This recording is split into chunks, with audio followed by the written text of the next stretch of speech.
And meteorologist Vanessa Vanette and meteorologist Sandra Shaw will both be joining me in this forecast because we have a lot to go over when it comes to Hurricane Ian. So let's start with the basics. The satellite picture, you can see the eye very well defined here. It was disrupted a little bit as it made its way up over western Cuba and into the southern Gulf of Mexico. But just look at the last few frames. They're the most recent frames.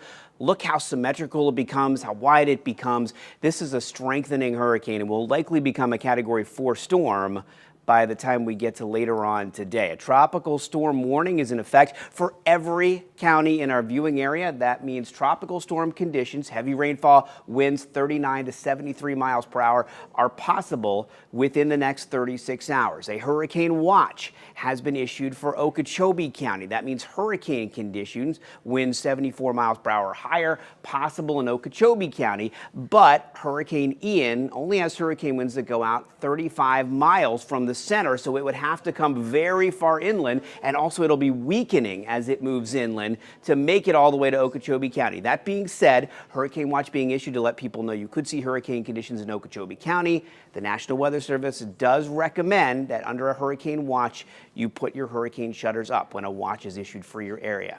Here's the latest on Ian now. Moving north at 10 miles per hour, winds at 115, but likely to get up to about 130 mile per hour winds, which is Cat 4 by the time we get to later on today. Staying a Category 4 hurricane as it makes its way up toward the Florida coast and maybe weakening a bit just as we get into Wednesday afternoon, evening, as some wind shear comes in here and starts to weaken it, but it still could make landfall between Fort Myers and Tampa as a Category 3 hurricane.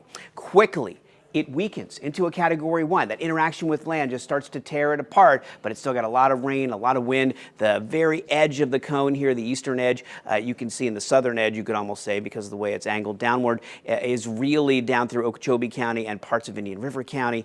And then it starts a very fast pace up to the north after Friday. So it does stall out a little bit on Thursday. You see how close these lines are together in the cone.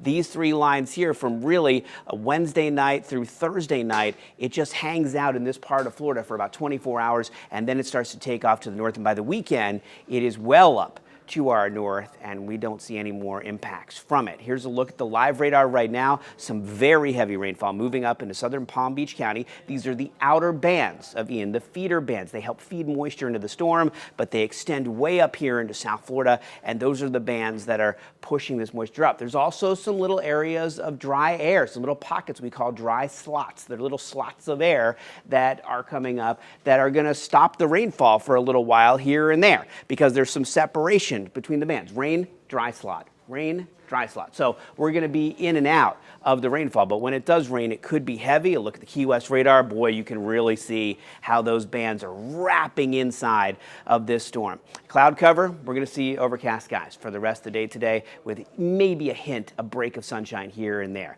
Tropical satellite picture, I just want to show you quickly here that the storm is down to our south. Future track is showing big, heavy pockets of rainfall pouring up from south to north as we get in through the afternoon hours here into the early evening, then a little dry area here, and then another round of rainfall as more of those rain bands move on in.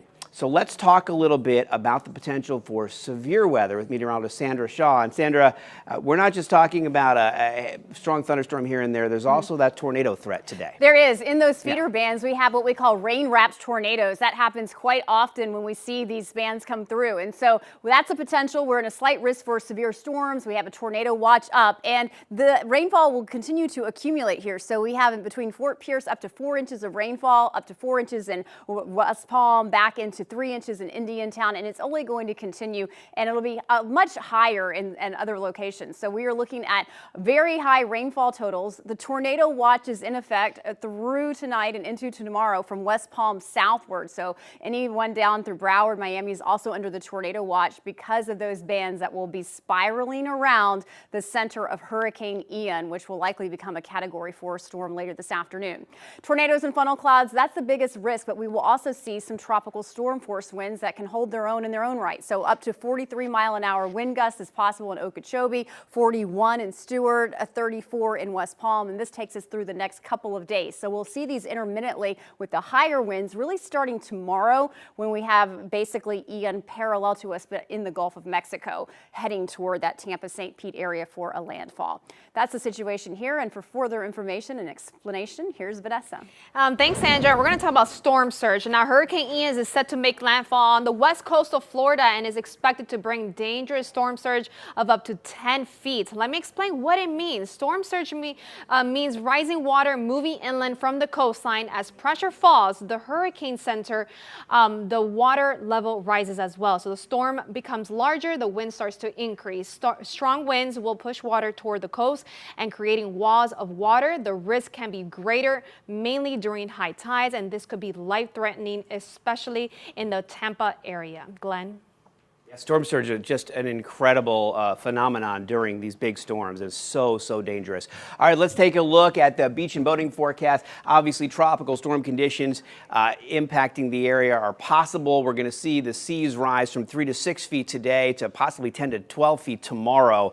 So whatever you're doing with a boat, make sure you just secure it and have that done because we don't want to see anybody out boating over the next few days. That's for sure. Tropical storm warnings in effect for our area. Tornado watch in effect for Palm Beach County. Possible flooding with that heavy rainfall coming up out of the south overnight tonight. Cloudy conditions, winds picking up, everything deteriorating a bit during the overnight hours as Ian gets closer and closer with tropical downpours and those very gusty winds. Tomorrow, possible tropical storm conditions across the area, and again that hurricane watch in effect for Okeechobee County, so we'll keep our eyes on that. Isolated tornadoes possible and more flooding. So we have first warning weather days for today and tomorrow, and we're keeping the window open for maybe Thursday morning, although right now it looks like things might be coming down as some drier air wraps around that southern side of Ian and starts to move in on Thursday, but still higher rain chances in the morning, and then rain chances quickly decrease